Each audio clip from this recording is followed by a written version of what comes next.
दोस्तों, अक्सर एक समस्या सामने आती है कि जेवर से लेकर और दयानतपुर होते हुए जो मार्ग रबूपुरा जाता है उसमें जो सड़क निर्माण नहीं हो पा रहा है, उसके पीछे क्या कारण है। तो विधायक जी ने अभी कारण बताया।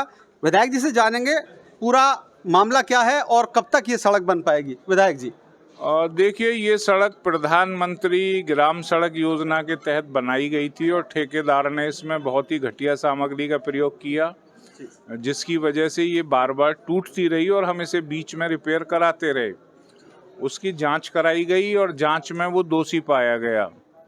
जिलाधिकारी ने इसके लिए उसके खिलाफ FIR दर्ज करने के आदेश भी किए।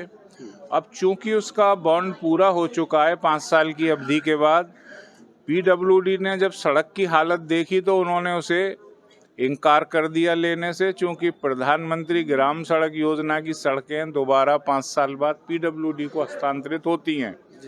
PWD का कहना ये था कि साहब, हम इतनी टूटी सड़क को ले नहीं सकते, हम पे उंगली उठेगी।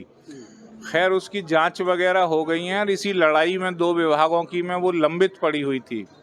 अभी मेरी पिछले दिनों मीटिंग हुई थी, जब जनता की बहुत ज़्यादा शिकायतें आई यमुना प्राधिकरण में। मैंने उनसे ये कहा, देखिए, ये सड़क आपके भारी वाहनों की वजह से टूटी है, क्योंकि एयरपोर्ट का और क्षेत्र में विकास हो रहा है, इसलिए आपको अपनी जिम्मेदारी से नहीं बचना चाहिए।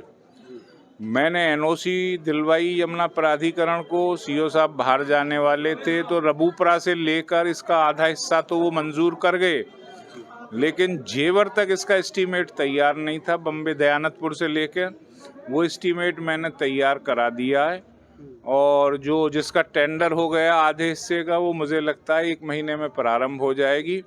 और CO साहब जैसे ही वापस आएंगे 3-4 दिन में बाहर से, मैं दूसरे हिस्से के भी हस्ताक्षर कराकर उनसे फाइल पर, और शीघ्र इस सड़क को बनवाऊंगा। और सड़क भी बहुत अच्छी बनवाए जाने के लिए इसका एस्टीमेट बनवाया गया है। इस पे 40 mm की BC पड़ेगी, यानी जो हॉट मिक्स प्लांट से बनती है वो। और मैंने एस्टीमेट में ये भी प्रावधान कराया है कि दोनों तरफ इसमें खड़ंजा लगा दिया जाए, जिससे सड़क की चौड़ाई बढ़ जाए और भविष्य में टूटे ना। यद्यपि जनता को इस सड़क की वजह से बहुत कष्ट हुए और मुझे भी बड़ा नीचा देखना पड़ता था, लेकिन विभागों की लड़ाई की वजह से ये लंबी खिंच गई। इसमें जांच चल रही थी, इसलिए कोई विभाग लेने को तैयार नहीं था। तो अब उन सारी चीज़ों का पटाक्षेप हो गया है। दोषी पर भी कार्रवाई होगी, लेकिन अब यमुना प्राधिकरण इस सड़क को बनाएगा। बहुत बहुत धन्यवाद।